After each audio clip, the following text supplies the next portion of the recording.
Wookie Entrevista Gente.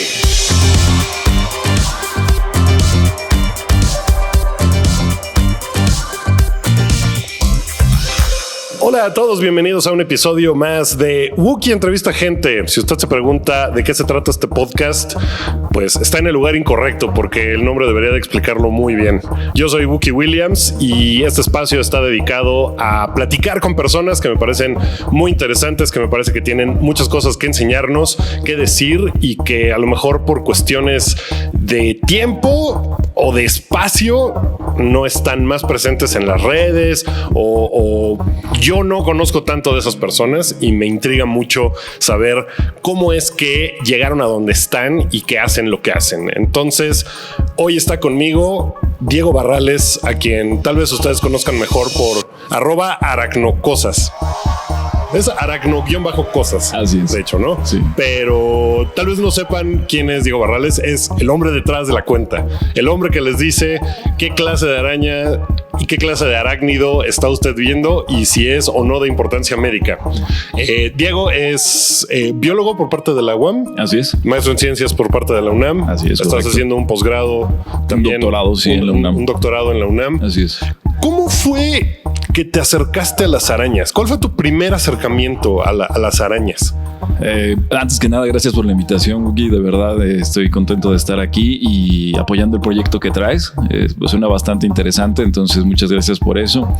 Fíjate que el primer acercamiento que tuve, lo primero que recuerdo de acercarme a un arácnido fue con un vinagrillo.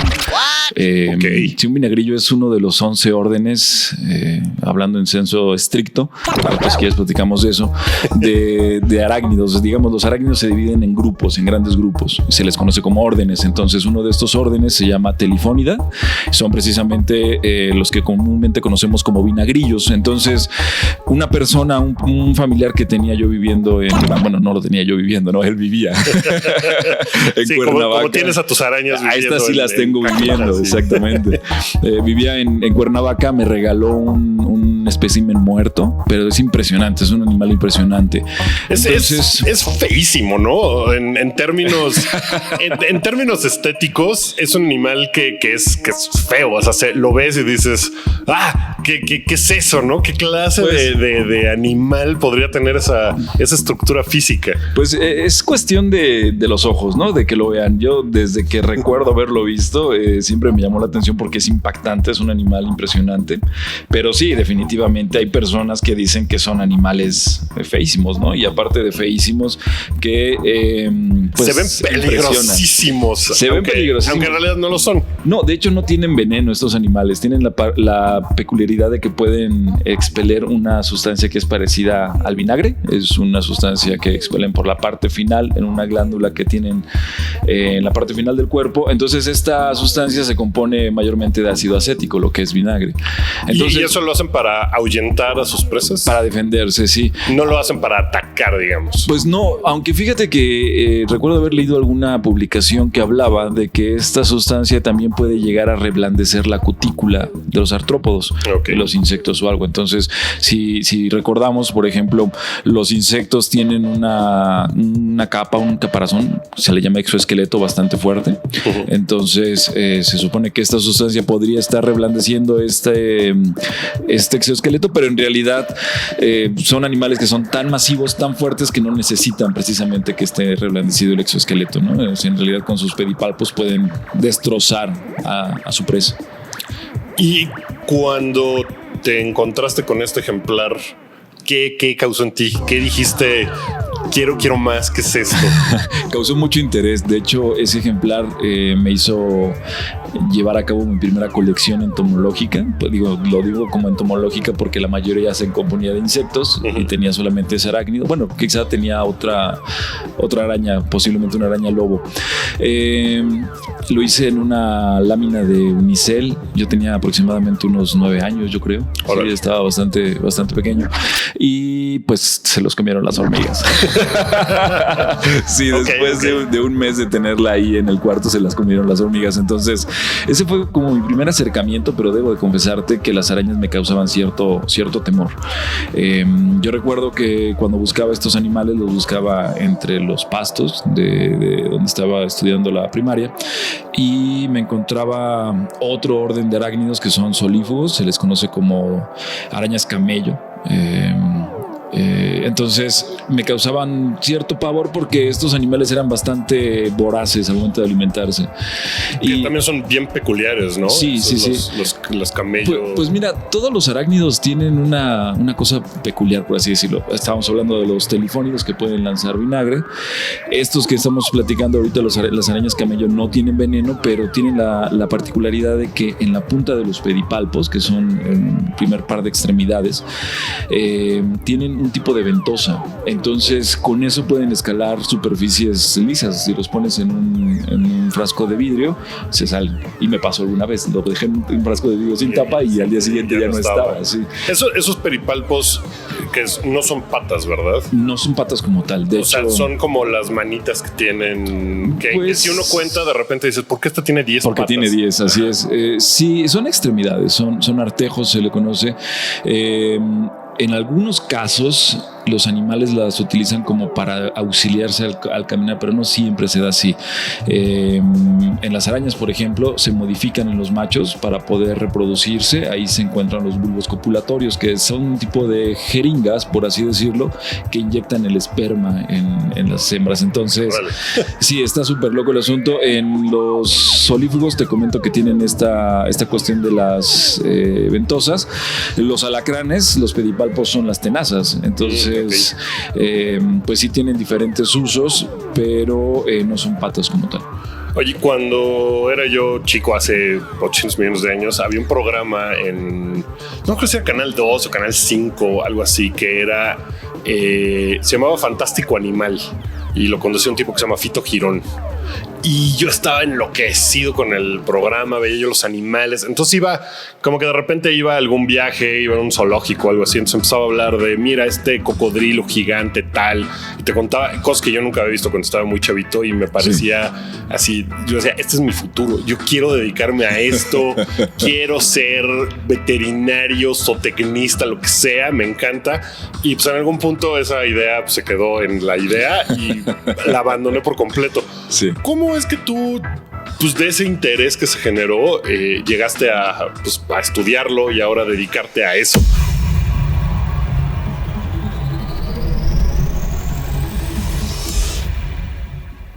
Pues fíjate que no fue tan directo, ¿eh? De hecho, tomé varios caminos que me alejaban de ello. No me digas que también eres así, contador trunco. Arquitecto trunco. Arquitecto trunco. Sí, okay. De hecho, esa fue la carrera que yo elegí saliendo de la preparatoria. Mi preparatoria la hice en la UNAM, en la Prepa 3.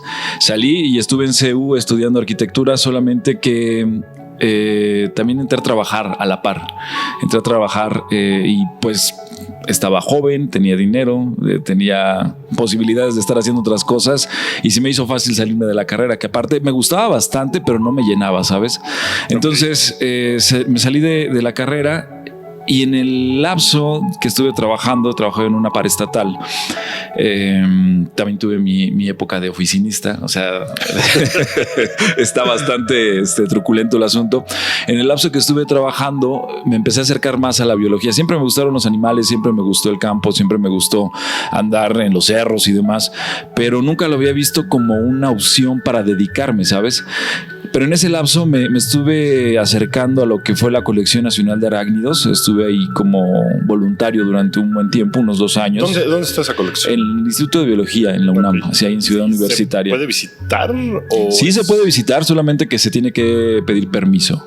Okay. Bueno, es más que pedir permiso, concertar una cita para que haya personas que te puedan llevar y conocerla y platicar sobre el asunto. Pero si está abierta al público, pues es una colección pública, propiedad de la nación.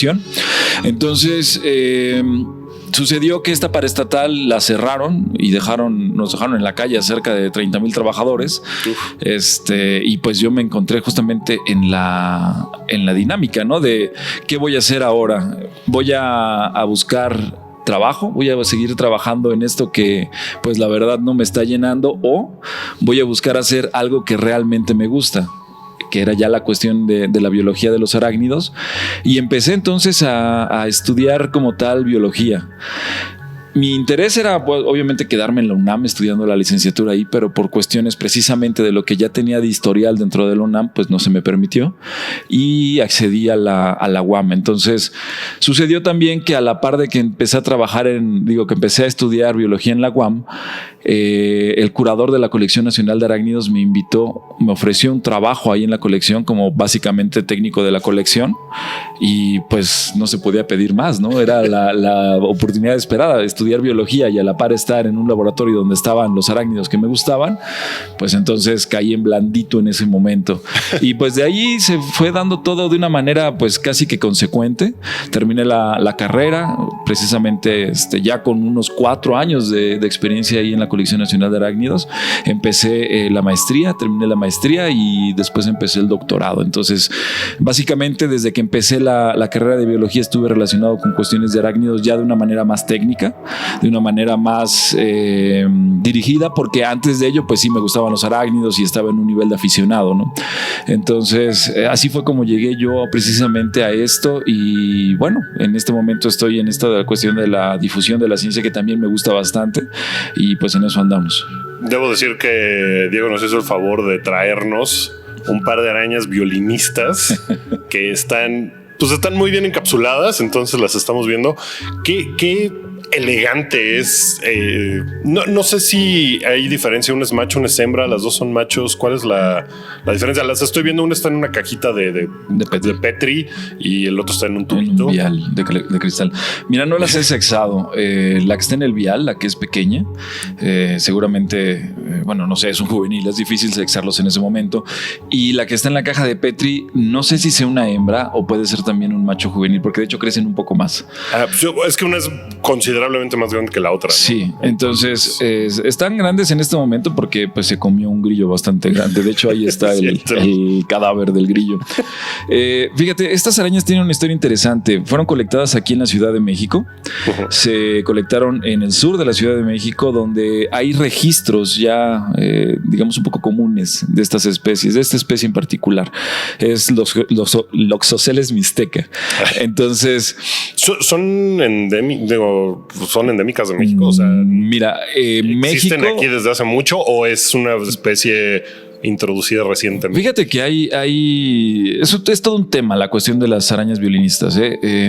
Existe la creencia errónea de que nos están invadiendo las arañas violinistas. De repente empezó como una ola de noticias de pánico. Sí. Ya vienen. Ajá.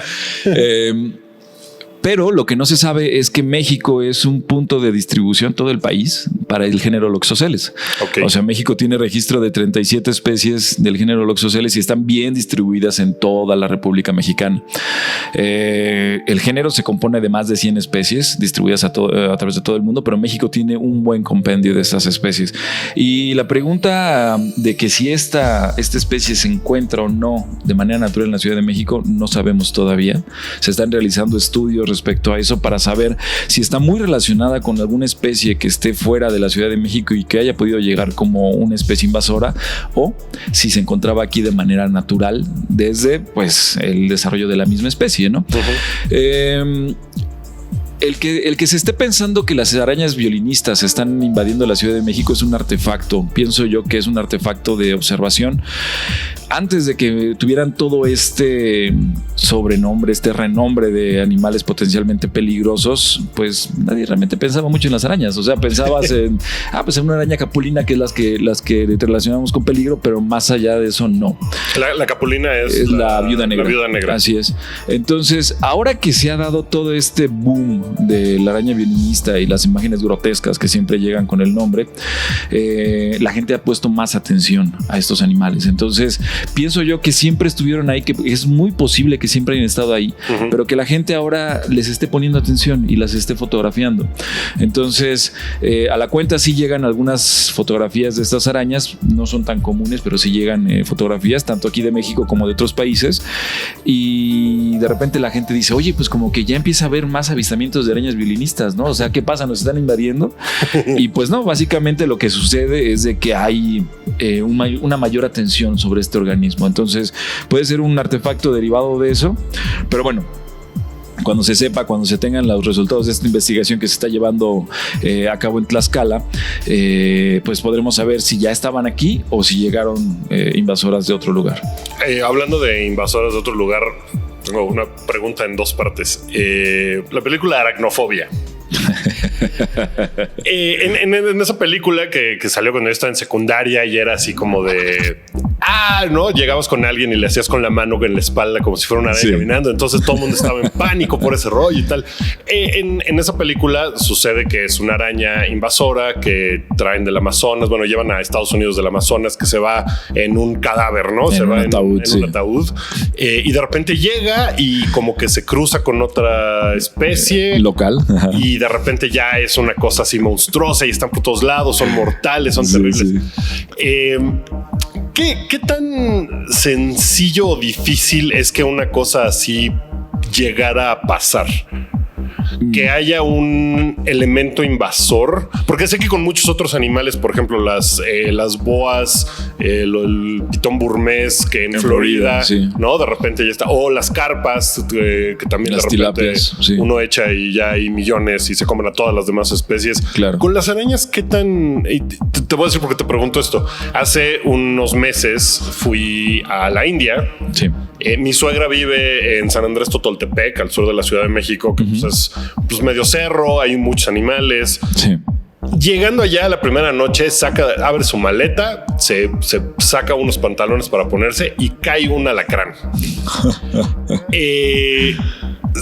No, siempre tuvimos la duda de si era un alacrán que se metió a la maleta o que ella se lo llevó en la maleta desde San Andrés Totoltepec y regresó. Pues la gente lamentablemente la gente del hotel inmediatamente llegó y la mató y no sabía qué estaba pasando y era como de qué es eso, qué horror, qué está pasando. Sí. Entonces tenemos la sospecha de que en realidad el alacrán se fue en la maleta hasta la India. Ya. Ajá. Si ese alacrán se hubiera escapado y se hubiera, suponiendo que sí era mexicano y se va a la India y se mete ahí a la India y dice, pues aquí está calientito, me gusta. ¿Qué tan difícil o fácil es que una especie de algún arácnido pueda ser invasiva? Ajá. Sí. Mira, tal cual como sucede en la película Aracnofobia es completamente improbable porque... Bueno, sucede como en 15 minutos, ¿no? Sí, no, pero aparte toda esa película está llena de... es como que se pusieron a pensar cuáles son los tabús más comunes para los arácnidos. Vamos a ponerlo en la película para causar miedo, ¿no? El que te sale en el baño, el que te cae cuando estás dormido, el que llega una especie invasora y desata el caos, que se come aves, que son, creo que hasta prueba de fuego, ¿no? Al final sale corriendo la araña prendida en fuego. Quemada, sí, porque además crece como al tamaño de un perro, ¿no? Sí, es bastante grande. Un labrador. Entonces, esa película es totalmente improbable, imposible, bueno, poco probable. Que debo de reconocer que también es una de las películas que vi en algún momento y como cine B de terror me gustó bastante. Muy divertida. Sí, todavía la veo y me causa risas. Pero mira, no es tan sencillo que las especies se lleguen a establecer en otro medio. Hay condiciones que se tienen que cumplir, por ejemplo, condiciones del clima respecto a temperatura, humedad, a veces hasta la altitud. También hay especies que son especializadas en depredar cierto tipo de organismos y si tú las quitas o si las quitas, esas presas no lo pueden llevar a cabo. Sumado a eso, pues tendremos que pensar si es macho o es hembra, ¿no? Si fuera un macho sería todavía más difícil porque entre especies hay diferencias, sobre todo en las partes, en las estructuras sexuales. Okay. Entonces, digamos, dicho de una forma coloquial, no podrían coincidir las estructuras sexuales de un macho de una especie con las estructuras sexuales de una hembra de otra especie. Hay como que esa barrera, y de hecho eso nos podría llevar precisamente a una de las definiciones clásicas de especie, ¿no? Una especie son las que se pueden reproducir entre ellos mismos y generar una descendencia viable, una descendencia fértil. Pero bueno, conceptos de especie hay como opiniones, hay una cantidad de conceptos de especies enorme. Es un tema que nos podría llevar todo un programa. Entonces por ese lado sería difícil. Ahora, si fuera una hembra, vamos a suponer una hembra que estuviera fecundada y encuentra las condiciones adecuadas y tiene a su descendencia. Entonces vamos a pensar en este caso que fuera un alacrán del género Bejovis, que son los que se encuentran en la Ciudad de México, y llegara allá y le gustase, y fuera... Ahora sé que no era un centruroides. Efectivamente, sí, porque en la Ciudad de México se encuentran dos especies de alacranes que son autóctonos, que son Bejovis mexicanus y Bejovis granulatus. Ninguno de los dos es de importancia médica. Entonces vamos a suponer que fuera uno de ellos, que fuera una hembra que estuviera fecundada, que llegase y se salvara de la chancla y pudiera salir del hotel y establecerse en un lugar tranquilo y tuviera ya su descendencia. Todavía eso causaría todavía más dificultades para que se pudiera establecer, ¿sabes? Porque puede ser que estos animales no tuvieran realmente un tipo de protección o de defensa contra los depredadores de la zona y que fueran presa fácil. Pero también puede suceder que en la zona no hubiera depredadores que se los pudieran comer y entonces ellos llegarían a poner las reglas, ¿no? Eso también sucede bastante común. Es algo común respecto a la invasión de especies que llegan y ocupan, la especie llega y ocupa un nicho que está libre. El nicho es, digamos, un papel dentro del medio. Entonces hay nichos que están ya ocupados. Cuando llega una especie invasora hay una pelea, por así decirlo, para ocupar ese nicho, pero generalmente las especies que están ya establecidas tienen una mayor facilidad de poder defenderse contra una especie invasora, pero hay también veces que la especie invasora desplaza completamente a la especie local, la desplaza y ocupa su nicho. Entonces, si no tienen un depredador natural, se convierte en un problema bastante serio. Pensemos en los sapos que introdujeron en Australia, donde no había este tipo de animales. Los introdujeron precisamente, hasta donde recuerdo, era para consumo humano. Y se les salió de control y resultó que eran sapos que al ser venenosos pues no encontraban depredadores en el medio y empezaron a causar, y hasta la fecha causan un problema bastante serio en Australia. Los cocodrilos, que de hecho se llegan a comer estos animales, se mueren a ese grado. Órale. Entonces se convierte en un problema serio, ¿no? Pero bueno, vamos a suponer... Ya volveremos a Australia. Sí, ya volveré, sí. Vamos a suponer que fuera eso, la hembra fecundada, pasa eso. También sucede a veces que hay arácnidos que pueden ser, se pueden reproducir sin necesidad de estar fecundados. Eso también sucede con el ejemplo que mencionabas del pitón burmese en Florida. Se le llama por partenogénesis. Quiere decir que la hembra genera descendencia y la descendencia es un clon de la hembra, porque no hay obviamente una recombinación genética. Sí, de material genético. No hay, macho, ¿no? Exactamente. Entonces, en una hembra que puede producirse por partenogénesis, puede generar descendencia y descendencia y descendencia y descendencia, ¿no? Entonces, obviamente estaremos hablando que la misma carga genética, el mismo perfil genético de la especie podría ir sufriendo daño, porque estaría sucediendo una entrecruza y pues sería un problema, ¿no? Ahora también sucede que cuando se da por partenogénesis, como es un clon, pues obviamente sería siempre hembras, puras hembras. Entonces, a veces nos pasa cuando salimos a colectar en la colección que encontramos poblaciones de cierta especie que se trata de solamente hembras, y eso nos empieza a dar como que alguna idea de que pudiera ser por partenogénesis la reproducción. Entonces, no es tan sencillo que se establezca una especie invasora. Se necesitan varios factores, se necesitan varias condiciones para poder dar esto.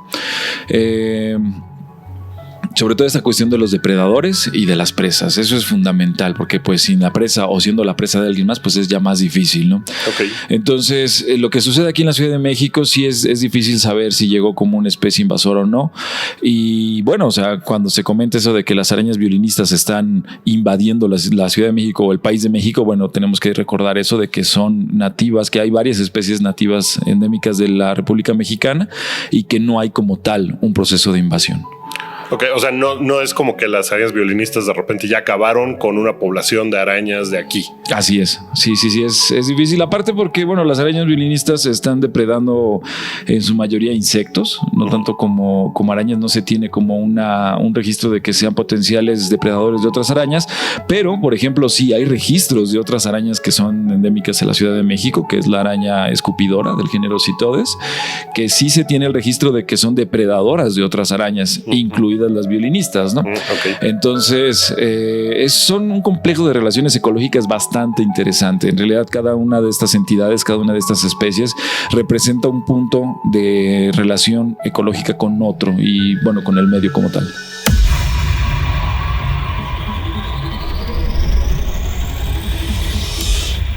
Oye, platícame de la cuenta de Twitter que abriste y ahora te llegan, me imagino, decenas de fotos, decenas de preguntas. ¿Qué tantas te llegan así como del perrito vestido de araña y te dice? Porque yo siempre he tenido la intención de mandarte esa. ¿Qué me puedes decir de esta? Que es un perrito con disfraz de araña y cosas. Yo creo que no te contestaría. No, ok.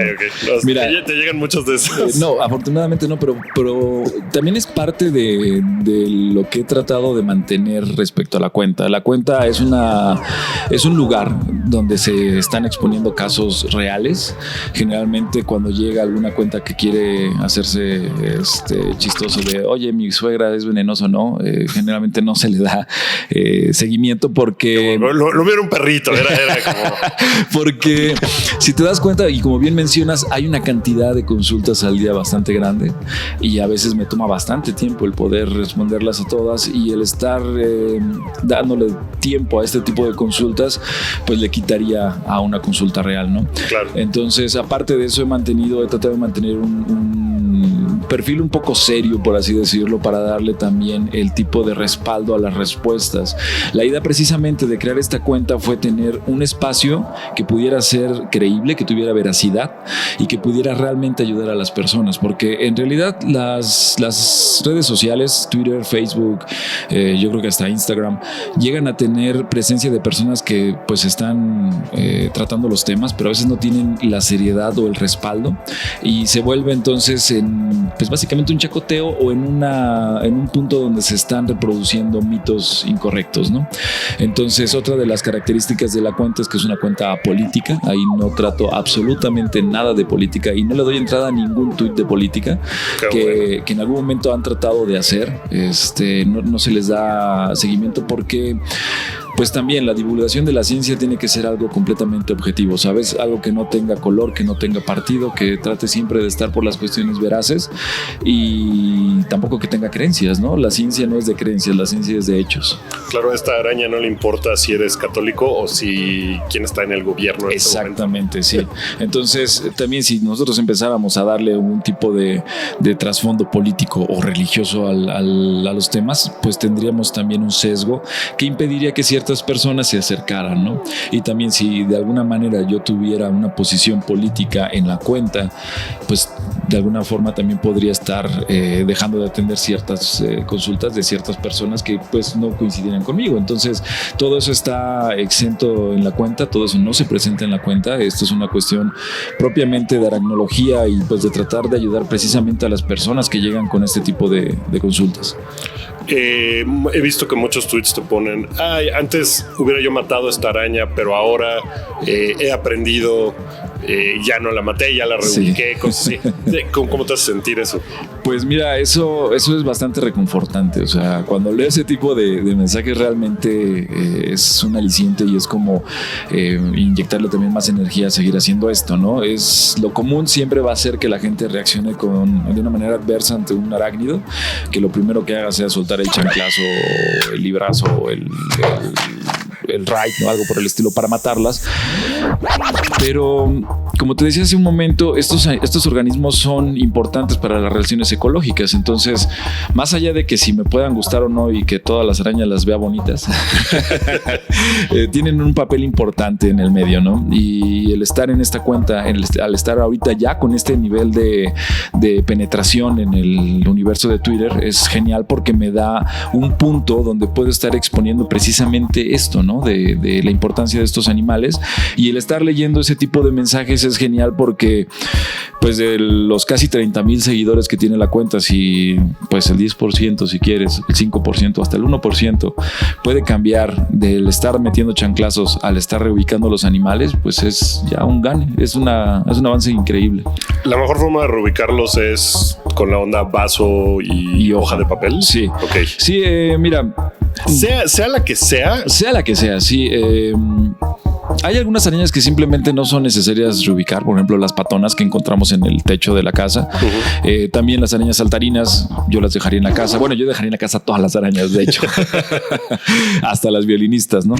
Pero porque yo las conozco, porque yo sé que no hay problema, pero la gente generalmente puede tener ese desconocimiento y pues si quieren evitarse problemas pues los pueden sacar, ¿no? Y la mejor forma sí es con esto, con un vaso, un bote y una hoja, y se meten en el vaso. El vaso es bueno porque como es de cristal, la superficie lisa es difícil para las arañas para ser trepada y se pueden poner en el jardín o en un espacio abierto, ¿no? Hay gente que ha dicho, que expone en la cuenta, que si se trata entonces de una especie de importancia médica, pues para qué reubicarlas, ¿no? Que mejor hay que matarlas. Y pues tampoco coincido con eso, porque aunque sean una especie de importancia médica, también tienen su papel en el medio. Al final de cuentas son depredadores, están funcionando como una cadena en esas relaciones ecológicas y es importante el mantener esos balances, por así decirlo.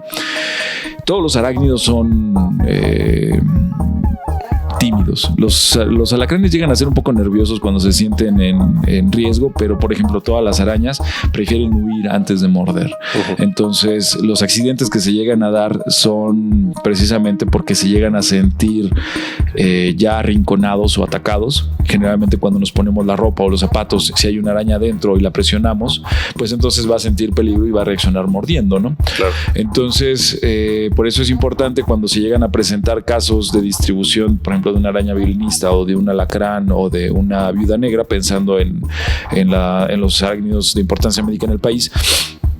Si se llega a dar la presencia de estos animales en la casa, lo que se tiene que hacer es pues tener cuidado al momento de vestirnos, tener cuidado al momento de ponernos el calzado, separar las camas de las paredes para evitar darles este puente de acceso a lo que es la cama. Si se tiene una cabecera, pues revisar la cabecera, porque atrás de la cabecera puede también estar varias arañas, o de plano quitarla y separar la cama de la pared. Y pues siempre hacer la cama, ¿no? Siempre tender la cama. Aparte de que es un buen hábito, es una buena forma de empezar el día, nos libra de darles ese recoveco a la araña. Si nosotros nos paramos y dejamos la cama extendida y de repente una araña anda por ahí caminando y se mete en el recoveco y ahí se queda esperando a que llegue la noche, bueno, cuando lleguemos nosotros a dormirnos y nos tapemos, puede decir que es esto. Sí, y puede pasar un accidente, ¿no? Entonces la especie invasora eres tú, ¿no? Sí, así como, oye, ¿qué haces en mi cama? Claro. Oye, ¿qué quiere decir que sean de importancia médica? Supongo yo que hay arañas, bueno, hay arácnidos que tienen veneno que no es peligroso y hay algunas que sí. Todas tienen veneno. ¿Cómo funciona? ¿Cómo funciona sí, la importancia médica? De los grupos de arácnidos, los que van a presentar veneno como tal son los alacranes, las arañas, los pseudoescorpiones, que son parecidos a los alacranes pero sin cola, sin lo que es el metasoma. Son unos animales diminutos. Y pues también los que pueden generar toxinas son las garrapatas, ¿no? Que ese es otro tema aparte, también muy interesante respecto a los arácnidos. Los demás órdenes de arácnidos no tienen veneno. Entonces ahora, dentro de los comunes, que son las arañas y los alacranes, solamente un bajo porcentaje de arañas se considera de importancia médica. ¿Qué quiere decir esto? Que su veneno por sí mismo puede generar daños a la salud humana. Okay. Cualquier veneno puede generar algún daño en algún momento. O sea, pensando en personas que son alérgicas, cualquier tipo de veneno puede producir una reacción adversa en estos casos, pero no es el común. O sea, eso no es lo general, por así decirlo. Son muy pocas son bajas las personas que presentan algún tipo de reacción adversa alérgica, pero en el caso, por ejemplo, de las violinistas, su veneno como tal sí puede generar daños a la salud humana. Hay otras arañas que que su veneno no puede producir estos daños, que no pasa de una roncha o ni siquiera una roncha, o sea, nada más el dolor.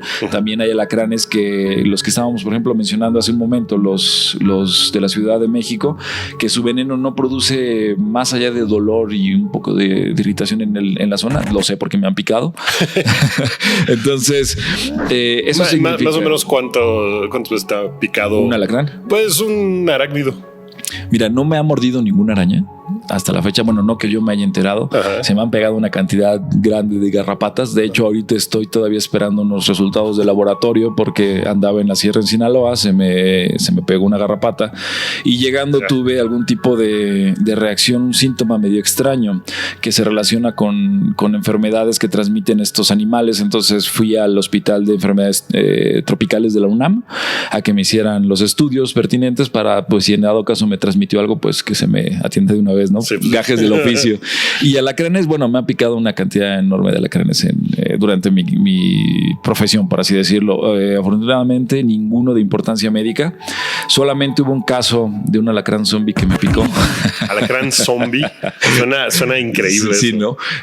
Mira, nos mandaron unas muestras de Sonora, colectaron unos alacranes. Nosotros cuando colectamos alacranes lo que hacemos es, tenemos al espécimen vivo, calentamos agua a punto de ebullición, tomamos al alacrán, lo sumergimos durante 1 o 2 segundos, eso los mata por shock térmico.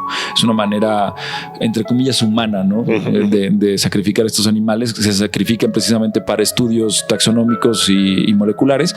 Y después de eso ya los preparamos, les inyectamos alcohol, les abrimos las quelas, lo que son las pinzas, les abrimos los quelíceros y lo dejamos listo para una cuestión taxonómica. Ahora, ese proceso, ese momento del agua hirviendo generalmente produce que el veneno deje de ser activo. Okay. Lo desnaturaliza. Pero esta persona que nos mandó los alacranes agarró el alacrán y lo metió en alcohol directamente. O sea, no hizo este proceso. Siempre colecta así este investigador.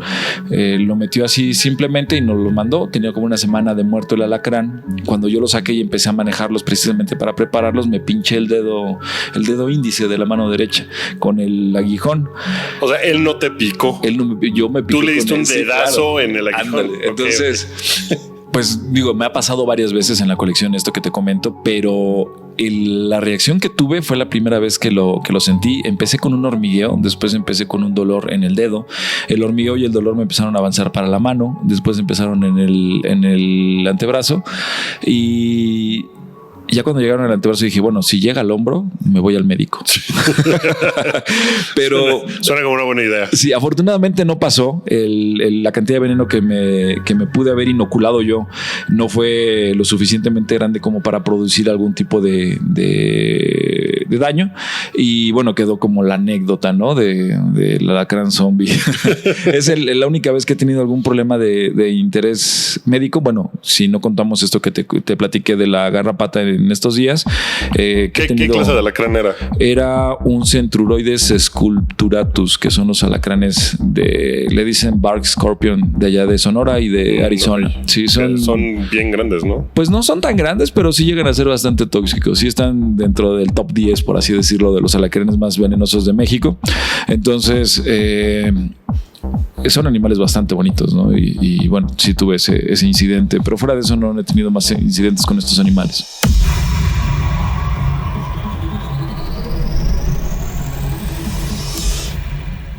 Oye, tenemos, quiero suponer que sí, pero antídotos para todas las especies venenosas del país. Mira, afortunadamente se han desarrollado antivenenos, se les conoce así como antivenenos, para los principales casos de envenenamiento.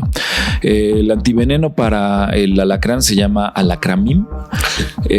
Fue desarrollado aquí en México y de hecho es uno de los más efectivos a nivel mundial y fue desarrollado específicamente para tratar todas las picaduras derivadas de un contacto con un alacrán del género Centruroides, que son los que se consideran de importancia médica en México. Son bastante efectivos y cuando llegó al mercado este antiveneno, pues empezó a salvar vidas de manera drástica. los números de muertes al año bajaron de manera significativa. Y hoy en día tenemos un antiveneno que es de última generación, se le conoce, es un antiveneno que está liofilizado, quiere decir que está el polvo en seco, que nada más se tiene que hidratar para inocularlo a la persona picada. Y tiene la característica de que si el alacrán no te inyectó veneno o si no fue un alacrán de importancia médica el que te picó y te lo ponen, no te pasa nada. Antes, el otro antiveneno que existía, si el alacrán no te había inyectado veneno o no te había picado un alacrán del género Centruroides y te ponían el antiveneno que existía, podías presentar una reacción adversa. Entonces, por eso se tenía, a veces en los centros médicos se tenía la costumbre de que llegaba una persona, me picó un alacrán y me está doliendo muchísimo. ¿Hace cuánto fue? Hace 10 minutos. Bueno, siéntese, lo vamos a tener en observación media hora para ver qué sucede. Y durante ese tiempo estaban obviamente teniendo cuidado del ritmo cardíaco, del ritmo respiratorio, de cómo los síntomas que estaba expresando la persona.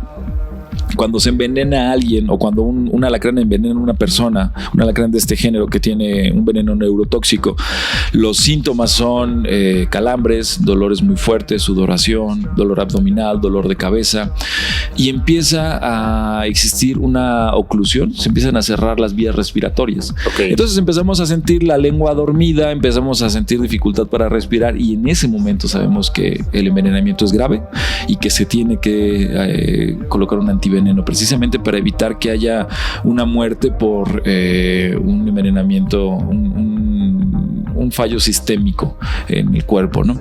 Entonces, generalmente eso es lo que hacen hoy también en día los médicos. Se les da seguimiento a las personas para ver cómo está evolucionando la picadura.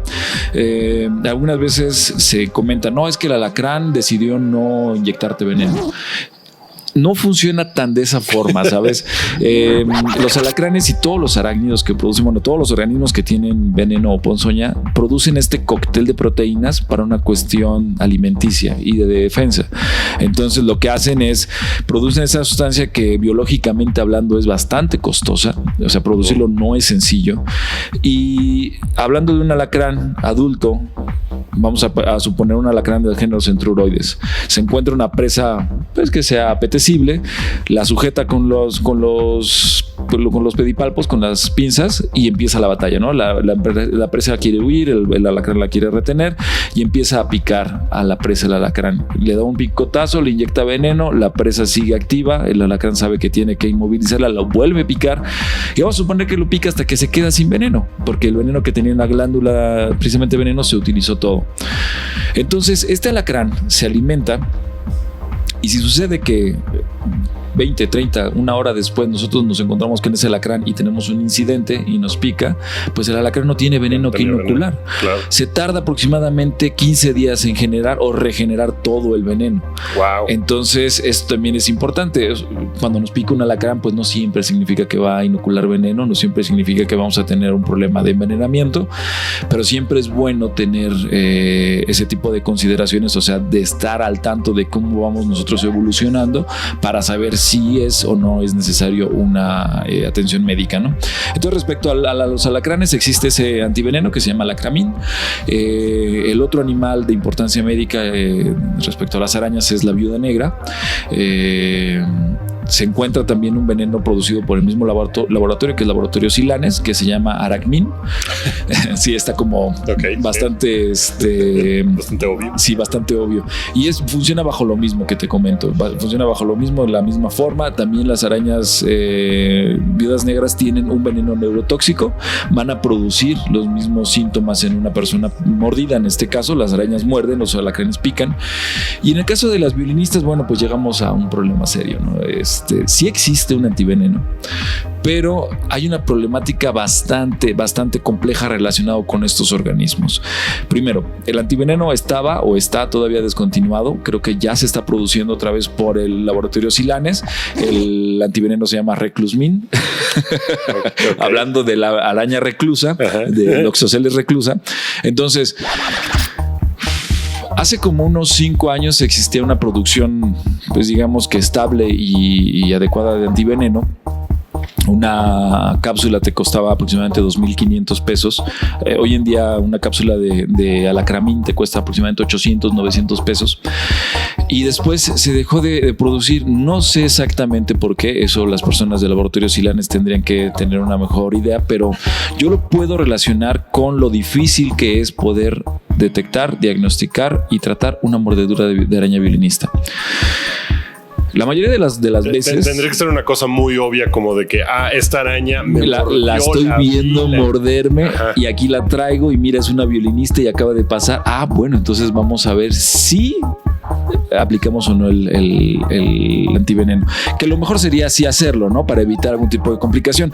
Pero la mayoría de las veces, la mayoría de los casos que se tienen registrados, estudiados y que se les ha dado seguimiento de mordedura de araña violinista evolucionan favorablemente sin necesidad de algún tipo de antiveneno. Te estoy hablando que cerca del 90% de los casos van a generar un losoxelismo cutáneo, se le conoce, que es focalizada la herida. Puede existir necrosis en esa zona, nada más se controla con tipo de antibióticos si es necesario, si no simplemente con limpieza de la herida, y no es necesario más. Entonces esto nos lleva a decir que las mordeduras de araña violinista no van a generar siempre las imágenes que nosotros estamos acostumbrados a ver en internet. Hoyos en el cuerpo, se me ve el hueso, ¿no? Se me va a caer la mano, me voy a morir. Sí. La gente piensa que si una araña violinista te muerde, ya es tu sentencia de muerte, ya despídete, deja tus cosas en paz, ves a tu esposa, planta un árbol, ves a tu madre y ya, ¿no? Pero no es cierto. La mayoría de las veces las arañas violinistas no van a generar este tipo de reacciones.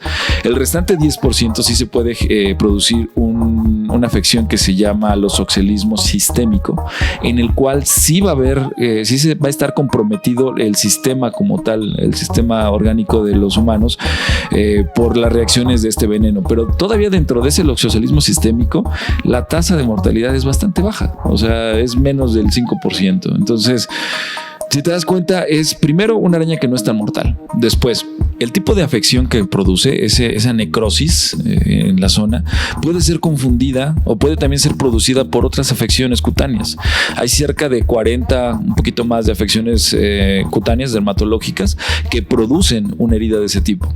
Entonces, es muy común que las personas lleguen al médico y digan, no sé qué me pasó, pero tengo esta herida, y el médico la ve y diga, eso es una araña violinista, ¿no? Pero no lo es. Se puede estar produciendo por otro tipo de afección. Entonces, para poder diagnosticar de manera adecuada una mordedura por araña violinista se requieren ciertos procedimientos. Hay una persona en el Centro Médico Nacional La Raza, una doctora, María del Carmen Sánchez Villegas, que está desarrollando un protocolo como tal para poder diagnosticar la mordedura de estas arañas. Okay. Consiste en un tipo de prueba parecido a la prueba ELISA, la que nos podemos llegar a hacer para detectar enfermedades venéreas, que está buscando la presencia de cierto compuesto del veneno. Entonces, todavía dentro de las primeras 150 horas este compuesto se encuentra presente y activo en el cuerpo y se puede detectar. 150 horas, estoy hablando, son como 5 días aproximadamente. Entonces, y también durante ese tiempo se puede aplicar el antiveneno de forma adecuada. Es importante el mencionar cómo sería la evolución de una mordedura de araña violinista. No siempre se siente la mordedura, o sea, puede ser una mordedura indolora. De 6 a 12 horas después aparece una zona roja en la parte de la mordida con un centro blanco. Se empieza a hacer un tipo de anillado, centro blanco, anillo violeta o rojo, y otra vez un centro, un anillo de otro color. Después de eso se empieza a generar un tipo de ampolla que no crece mucho. Hay personas que dicen que para diagnosticar utilizan la presencia de una úlcera. Una úlcera sería como una ampolla reventada, pero no se da de esa forma. Aparece esta ampolla se eleva, no se eleva mucho. Eso también es una forma de poder diferir si es o no una mordedura violinista. Y después esta ámpula colapsa y se hace un tipo de hoyo, de una herida necrótica, y empieza a verse la necrosis en la zona. Entonces, cuando empieza ya la presencia del anillado que te comento, empieza el dolor, un dolor bastante intenso. Entonces, esa es una forma que se puede tomar en cuenta cómo poder diagnosticar una mordedura de araña violinista con la clínica nada más, básicamente con la presencia o no de estos síntomas. Entonces, si te das cuenta, este tipo de síntomas se presentan también en otras afecciones. Entonces, es difícil poder llegar a eso, ¿no? Si eso lo trasladamos a los centros de salud y le vamos a sumar el elemento pánico que la gente hoy en día vive, la mayoría de la gente cuando ve una araña dice es violinista. La mayoría de la gente cuando ve que tiene un tipo de roncha o algo me mordió una violinista. Sí, y claro, muchos casos médicos son diagnosticados como mordeduras de arañas violinistas sin serlos.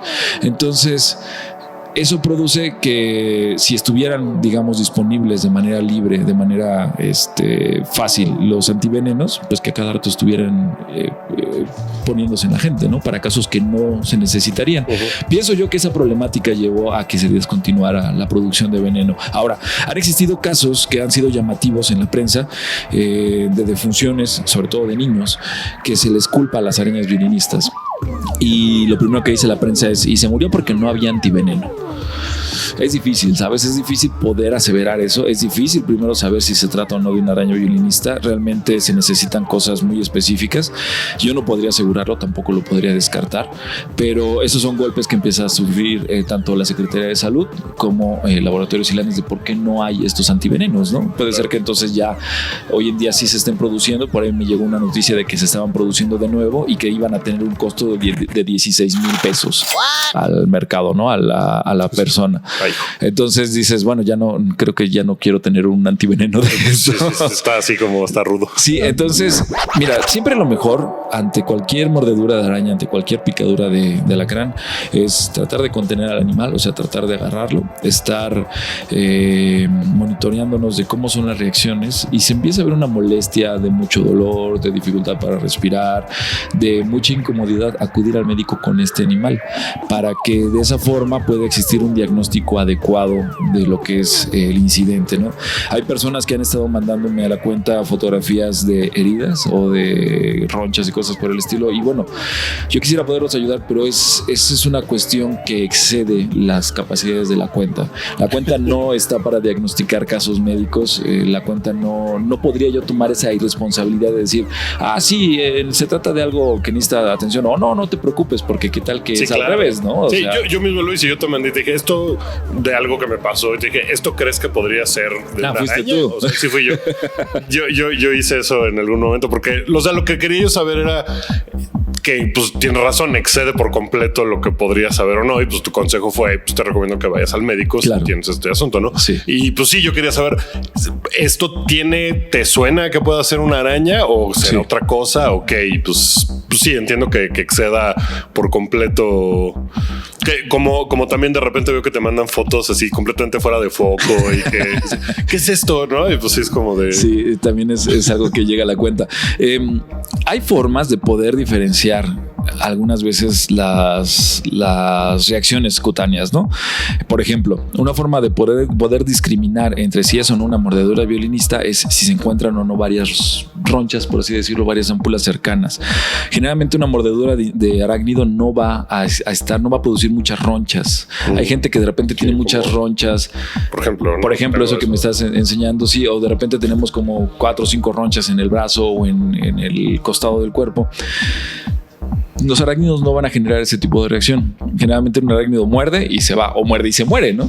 No porque la mordedura lo mate, sino porque cuando nos muerde aplastamos. Ajá. Entonces, eso es una forma, ¿no? Si son diferentes, si son varias lesiones, varias reacciones, bueno, entonces es probable que no sea un arácnido.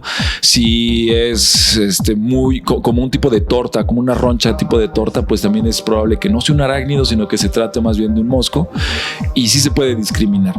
Pero definitivamente el mejor consejo siempre lo va a tener un especialista médico que va a estar capacitado para poder atender a una persona que se pueda encontrar en riesgo de salud, ¿sabes? Yo lo que puedo apoyar, y lo hago con mucho gusto, es de que si agarraron al animal que los mordió o los picó y me enseñan la foto, sí les puedo decir si es o no de importancia médica, ¿no? Muchas veces, como comentas, mandan fotos que no se aprecian de manera clara y preguntan, oye, ¿es de importancia médica o no? Y a veces sí se puede discriminar si es o no de importancia médica, porque me decía alguna vez una persona, es que conoces a todos los arácnidos. No, pues no. Realmente mi conocimiento es limitado porque la diversidad de arácnidos es enorme. ¿Cuántas especies de arácnidos? Arácnidos, digamos, arañas y alacranes. En México hay cerca de 5,000 especies. 5,000. Sí, okay. A nivel mundial no te puedo dar el dato, lo desconozco. Miles y miles y miles. Sí, se dice que México tiene el 10% de la diversidad mundial, entonces pensaríamos que hubiera cerca de 500,000 especies. Sí, ¿verdad? 500,000 especies. No voy a hacer que te esté diciendo 5 millones. Muchas. Sí. Entonces, no, de hecho serían 50,000, ¿no? 50,000 el 10% son 5,000. Sí, sí. Mira, yo me tengo que regresar a matemáticas 1. Pero mira, en Australia que tienen tantas arañas distintas que seguramente hay ahí así otras 50,000 sí, que no conocemos. Entonces, mira, tan solo de arañas a nivel mundial hay cerca de 40,000 especies descritas. Como te decía, de arácnidos en México hay cerca de 5,000 especies descritas. Y bueno, es una diversidad enorme, ¿no? Entonces, ¿Y se siguen descubriendo? Y se siguen descubriendo, sí. Hay una cantidad de trabajo para las personas que nos dedicamos a la aracnología impresionante. O sea, siempre hay algo que trabajar. Entonces, no es necesario conocer estas 5,000 especies, no es necesario conocer todos estos animales, sino basta con reconocer las características de los géneros que sí son de importancia médica para poderlos discriminar. Entonces, algunas veces nos mandan una fotografía donde no se ve casi nada, pero se ve que las patas tienen espinas y tiene cierto patrón en el opistosoma, lo que sería entre comillas la cola, y con eso podemos decir que no son de importancia médica porque no son consecuentes a los que sí son de importancia médica. Entonces, eso sí se puede hacer en la cuenta, con mucho gusto se puede apoyar hacia las personas, pero si hay afecciones médicas, lo mejor sería acudir al médico.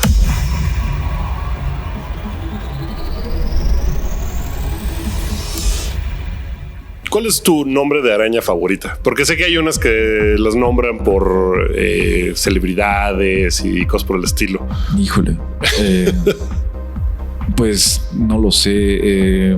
Pero ¿cuál es tu arácnido favorito?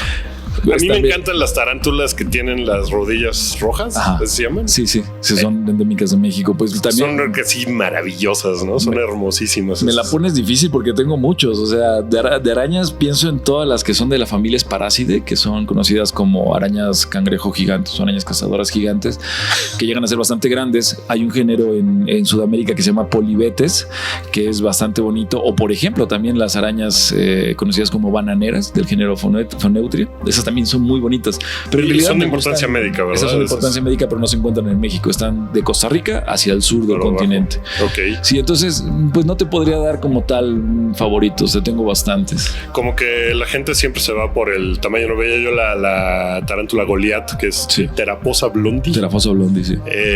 Y me parece que son como que a la gente el tamaño les llama mucho la atención. El tamaño les importa, sí. Generalmente vemos una tarántula y pensamos debe de ser un animal mortal porque sí que está con ese tamaño, debe tener mucho veneno y el veneno debe ser mortal.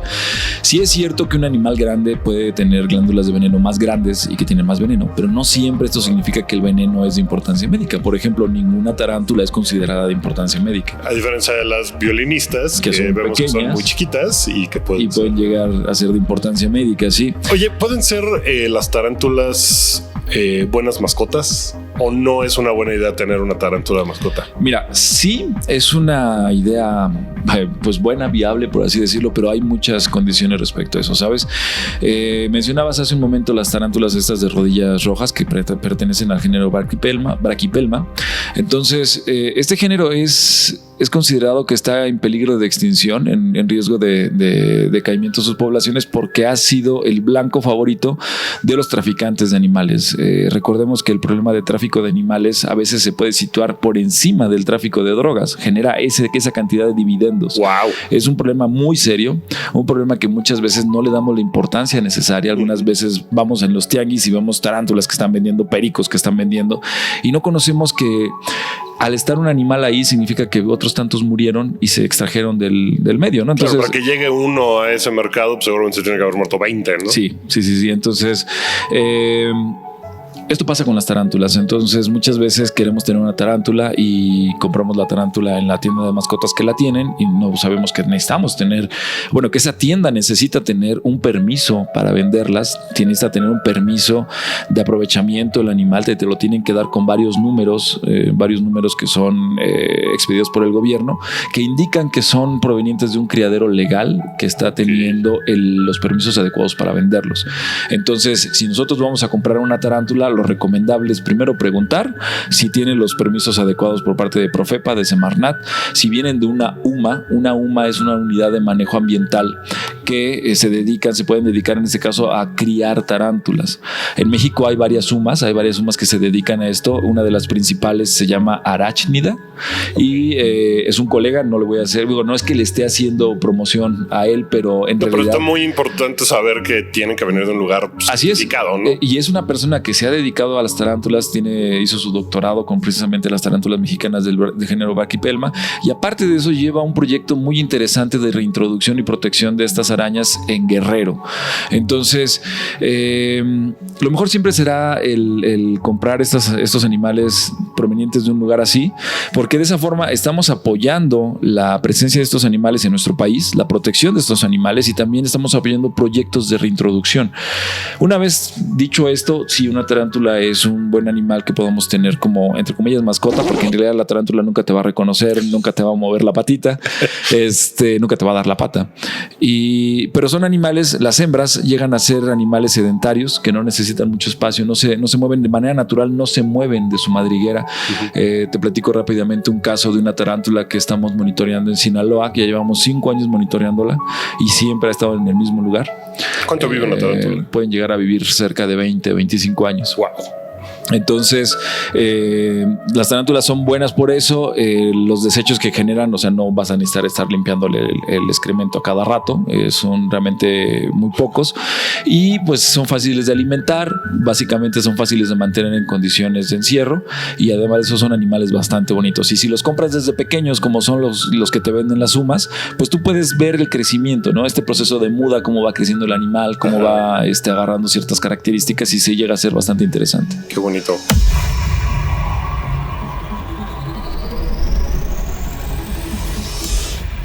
Oye, pues para acabar, quiero preguntarte sobre Spider-Man. Adelante. A ver, Spider-Man tiene estas como poderes, estos superpoderes. Ayer que te decía que te voy a preguntar de Spider-Man, me decías, bueno, mientras no sea qué araña lo mordió. Esta es la araña que lo muerde en la película original de Sam Raimi, en la primera Spider-Man. Ajá. Parece como medio viuda negra. Parece, ¿no?, como una atoda o una viuda negra por los colores. Es como de esa... Claro, es una araña genéticamente modificada y era de color azul. Ajá. Entonces, pues supongo que eso no, pero...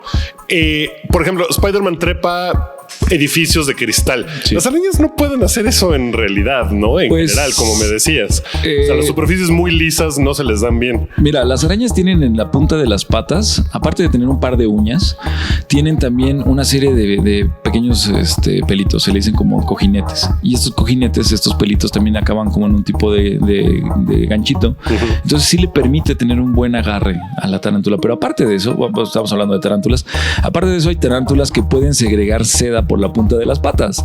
Entonces eso les da un agarre bastante bueno.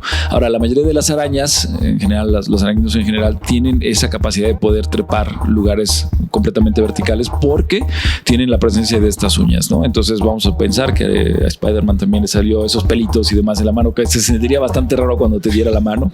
Pero sí, ¿no? Como que se quedaría como pegada, pero sí lo pueden llegar a tener. Ok, super fuerza, las arañas son muy fuertes. Pues las arañas sí pueden llegar a tener una fuerza que las ayuda a cargar o a mover varias veces su peso. Eso lo hemos visto también en algunas ocasiones cuando en una telaraña caen presas que son mucho más grandes que la araña las puede inmovilizar y mover. Hoy en día en la cuenta está dando vueltas mucho una imagen de una araña comiéndose una zarigüeya en Australia precisamente. Entonces la gente dice... ¿Será real? Sí es real.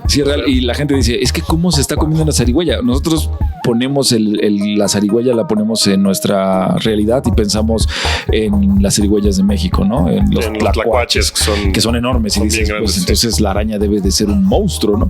Pero no. La zarigüeya es un animal pequeño. En Australia ese espécimen tiene aproximadamente 5 centímetros. Entonces estamos hablando que la araña tiene también como unos 5 o 6 centímetros y ya tiene una escala diferente que no nos causa tanto terror. Pero bueno, sí pueden llegar a tener ese tipo de fuerza. Ok, y los saltos, las arañas pueden saltar. Las arañas, pues, bueno, que de hecho aquí estaría quedándose corto Spider-Man porque yo no lo he visto saltar como tal. Utiliza la red la telaraña para moverse entre edificios, pero si tuviera esa capacidad de saltar, podría saltar entre edificios Spider-Man, ¿no? Porque las arañas saltarinas pueden saltar, digamos, 15 veces, 20 veces su tamaño. Wow. Son arañas que se especializan, que son bastante buenas brincadoras, y de hecho estas arañas saltarinas tienen una muy buena visión y pueden llegar a trazar estrategias de caza. Digamos que si están en el follaje de una planta y ven a la presa en X lugar, pueden trazar la trayectoria para llegarle por atrás y poderlas cazar. Entonces son animales que demuestran este tipo de capacidad. Que sería como el sentido arácnido o algo así. No, el sentido arácnido sería otra cosa y se relacionaría más con la presencia de unas vellosidades en las patas que se llaman tricobotrias. Estos son sedas ultrasensibles que se insertan en un, digamos, como tipo de poro. Entonces, estas sedas pueden detectar vibraciones en el aire. Si tú hablas muy fuerte, produces vibraciones y la seda puede detectarla. Entonces, eso sería como el sentido arácnido de Spider-Man. Ok, y bueno, ya para acabar, ¿qué superpoder de una araña que no tiene Spider-Man debería de tener? Pues yo le pondría el veneno. Sí, pero un veneno que pudiera inmovilizar a la gente. Sí. Eso, o en dado caso, pues el que pudiera saltar entre edificios. Eso suena muy increíble. Sí. Diego, muchísimas gracias por haber venido. Estuvo increíblemente interesante. Gracias. Espero que todo el mundo haya aprendido más de las arañas. Lo importante es que no las maten, sáquenlas. Si las ven, no les tengan miedo. Son muy bonitas. Hay unas que tienen mucho carisma. Las que son chiquitas, como peluditas, verdes. Las saltarinas, precisamente. Son bien bonitas, entonces obsérvenlas, véanlas, traten de aprender de ellas, que son además muy importantes para el ambiente, y sigan a Diego en Arachno-cosas en Twitter. Si ven alguna araña bonita, tómenles fotos, mándenselas, compártanlas, porque además ya se creó una comunidad ahí, ¿no? Sí. Ya hay gente que se mete nada más a ver. Yo me la paso, o sea, se vuelve un wormhole ahí, me meto y estoy así dándole, órale, esa araña, no, y un centuroides y órale, está bien interesante. Sí, ya se hizo una comunidad, pero aparte de eso, fíjate que han estado llegando tantas consultas que a veces me es imposible responderlas a todas, aunque trato. Y ahora lo que he estado pidiéndole a la comunidad es dos cosas. Una, que utilicen el historial, el timeline, ¿no? Que estén viendo precisamente las consultas que se han hecho antes. Por eso las consultas son públicas, para que la gente pueda tenga ahí a disposición la información. Y otra de las cosas que ha sucedido es que gente que sigue la cuenta ha estado apoyándome en ciertas identificaciones, ¿no? O a poner precisamente esta información. Entonces sí, la comunidad está increíble. Está padrísimo. Pues únanse ahí a la comunidad y vean las arañas, obsérvenlas, aprendan de ellas. Muchas gracias. Esto fue Wookiee Entrevista a Gente. Nos vemos en el próximo capítulo con alguna otra gran aventura del conocimiento. Gracias a todos. Gracias por la invitación. Gracias, Rick.